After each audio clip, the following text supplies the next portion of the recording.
the entire environment around crypto when it comes to regulations and the moves made to really clear the entire obstacle from crypto being on the other side of the gates, from institutional adoption at scale, enterprise adoption at scale.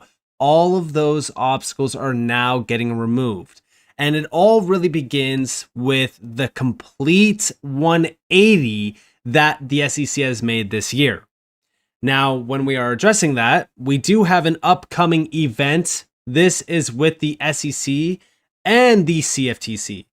We'll be hosting a joint roundtable with the CFTC on September 29th to discuss regulatory harmonization priorities between our agencies. This is a very big deal because this is something that we have been addressing happening for quite some time now. And within this, I mean, they don't give us too much at all. There's no information at all with this. There's a press release regarding this, right? Like, this is the actual press release.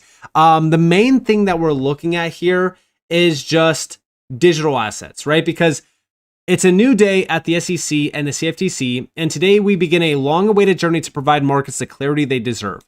They don't mention specific markets, but we do know that it's crypto because they start to mention it down here.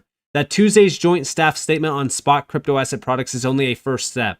To the extent possible and appropriate in the public interest under existing statutes, our respective agencies should consider harmonizing product and venue definitions, streamlining reporting and data standards, aligning capital and margin frameworks, and standing up coordinated innovation exemptions using each agency's existing exemptive authority. So we are now witnessing these two organizations working together to ensure we have regulatory frameworks and a harmonized approach to crypto. This is a very big deal. It's also at the same exact time that we just got a big update. Here we have from Eleanor to Red that new acting CFTC chair Caroline D. Pam has announced an initiative to let stablecoins be used as tokenized collateral for the first time in US derivatives markets. This is massive.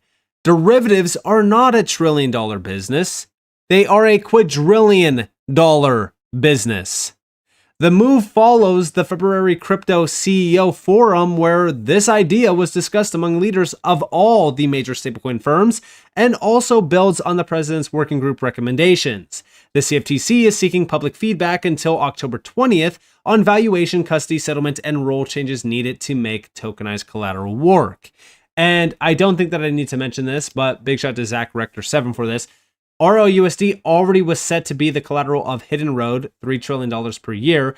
And now we get this announcement with Ripple's institutional partners, RLUSD is about to explode. Because again, we already know that within that Hidden Road announcement, right, RLUSD was going to be utilized for collateral for the derivatives market with Hidden Road. So now this essentially confirms that stablecoins like RLUSD are about to witness significant growth and adoption, most likely in the US. Now, beyond this, we also have over here that US lawmakers ask SEC to implement President Trump's executive order opening up the $12.5 trillion 401 retirement market to crypto. This might sound too good to be true, but guess what? It is real. We got the announcement over here from the Financial Services GOP. This is that announcement that they sent the letter to the SEC Gov, Chair Atkins supporting President of the United States' recent executive order allowing 401k investors to access alternative assets and urged the SEC to implement the executive order, which at this point, this is most likely going to get greenlit, right? Because we know the SEC is extremely bullish on crypto at this point. They are starting to work towards making sure that crypto has that framework around it and the clarity that it deserves and needs. Now, on top of this, September 30th, the biggest upgrade to the US Treasury happening on September 30th. Big shout to Echo the Truth for this, but this is that announcement from March 25th of this year titled Modernizing Payments to and from America's Bank Account. Now, the announcement around the September 30th is Section 3, which is phasing out of paper check disbursements and receipts. This is going to be effective on the 30th, and to the extent permitted by law, the Secretary of the Treasury shall cease issuing paper checks for all federal disbursements, inclusive and intergovernmental payments, benefits, payments, vendor payments, and tax refunds, except as specified in Section 4 of this order. Now, when we are thinking about this, there's a lot of things tied back to this. The main thing that we're focused on is this part, which is Section E. The Secretary of the Treasury shall support agencies' transition to digital payment methods, including by providing access through the Department of the Treasury's centralized payment systems to direct deposits, debit and credit card payments, digital wallets, and real-time payment systems, and other modern electronic payment options. This, combined with everything that we're now seeing from the SEC and the CFTC, is confirming that the US is about to go all in on these crypto projects. And yes, we are 100% looking at Ripple and XRP, because when it comes to Ripple and XRP, it's a completely different environment for Ripple and XRP compared to some of these other digital assets, because we got to remember that Ripple is not just your ordinary crypto business, right? XRP is not just your ordinary digital asset. These two are very special in their own way. I've talked about it on multiple occasions. Now, also during this entire time, Clarity Act. Big shout to Riz XRP for this. Also, big shout to Tony Edward, Thinking Crypto 1, because he recently did an interview with Tom Emmer, and that's exactly where this video clip is coming from. We have the golden age. Digital assets will see massive growth when the Clarity Act becomes law. Check this out. It picked up a lot when everyone around the world heard Donald Trump saying, we're going to make this country the crypto capital of the world. It's a new day, and he's going to move everything forward. He wants the U.S. to be open for business again. Well, as soon as that happened, you started seeing stuff in Japan and China and on the other side of the Atlantic. All these different countries were like, no, we're the best. We are the best, and we will be the best now that we've got Donald J. Trump making sure that everyone knows that our goal is to be the best. As we started getting our act together legislatively, not just his executive orders, but Genius and now Clarity. As we do that, Tony, just watch. This place, there are so many innovators and entrepreneurs who want to be in the U.S., but they just, the way people like Gary Gensler and Elizabeth Warren and all these people treated them, the Biden administration. I heard a great comment when we had the first Digital Assets Summit at the White House. One of the guests said, you know, who could have ever believed we'd be sitting here today in the White House? A year ago, if you would have told me this would happen, I would have thought we were more likely to be in a jail cell. Yeah. It's changed dramatically. And yeah, we can obviously see that. I mean, the entire space has changed drastically since then. But also the Clarity Act, right? The Clarity Act is so important to focus on. We also got a big update from Paul Atkins regarding this, which is Clarity after Genius, law incoming. Here we have the video clip. Particularly when it comes to the complexity of crypto market structure. And I want to get your take on that, Mr. Chairman, because the Senate Banking Committee has indicated that the committee is going to delay a vote on market structure legislation until the week of October 20th to give Democrats more time to negotiate. Of course, it looks like the Republicans will need the Democrat support to get this over the finish line. What is your expectation for the crypto market structure? What do you want to see play out once that does pass the finish line?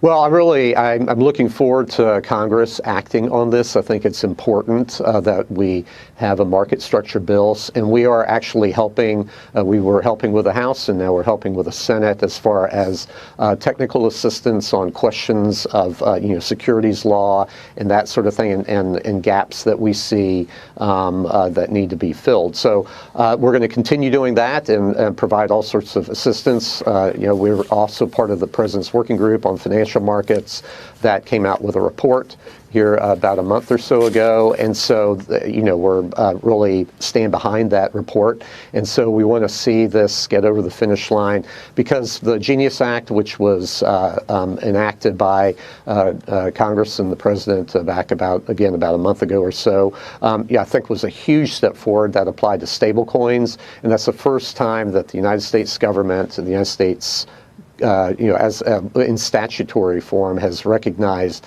a digital asset like stablecoins. So I think that was great. And now we need to focus on the market structure aspect so that there is certainty in the marketplace and direction to the SEC and the CFTC to work together. I anticipate joint rulemaking, and so that way we can try to future-proof this sort of these rules and the relationships from some rogue regulator or something in the future. Yeah, that's there was our goal. Wide support for that Genius Act, absolutely. The SEC approving the nation's first multi-crypto ETF as well, letting investors access a basket of cryptocurrencies beyond Bitcoin and Ethereum. Mr. Chairman, how is that fitting into your broader effort to create clearer rules for digital assets?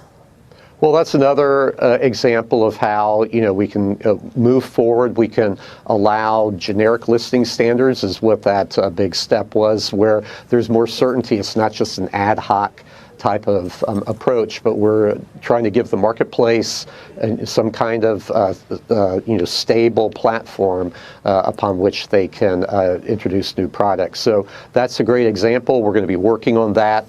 We'll be doing rulemaking in the coming months. We're looking for an innovation exemption to try to get that in place by year end. So there's a lot going on, and I'm really very excited about this opportunity to make this industry in America stand on firm ground so that America can lead with innovation as the president's called for. Yeah. So yeah, I mean, listen, it's just crazy that we are witnessing these discussions ongoing on mainstream media. Like, if, again, I kind of go back to the statement that Tom Emmer said, we go back a year ago, this was never happening.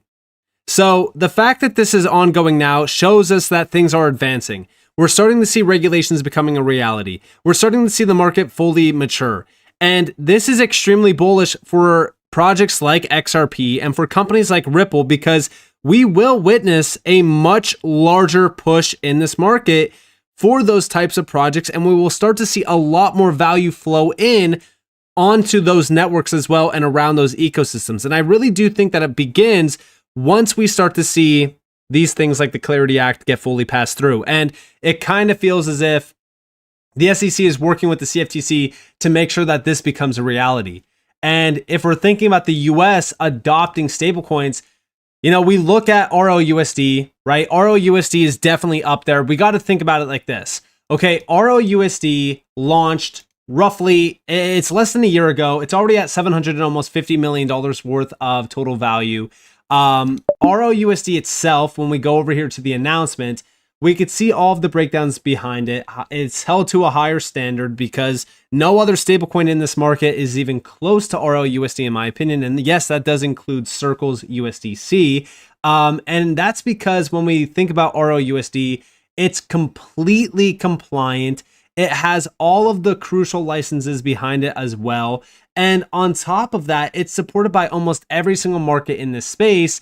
And we think about the advisory board, right? The advisory board, in my opinion, is like the biggest thing that sets RLUSD, apart from all of the rest. Like right off the rip, we have Sheila Bair, former chair of the FDIC and the founding chair of the Systemic Risk Council. And then you also have a few other names here, including the former first vice president and chief operating officer at the Federal Reserve Bank of Boston, and then the former governor of the Reserve Bank of India. I mean, RLUSD is a completely different beast of a stablecoin, and it feels like we're starting to witness that big boom around stablecoins being tapped in and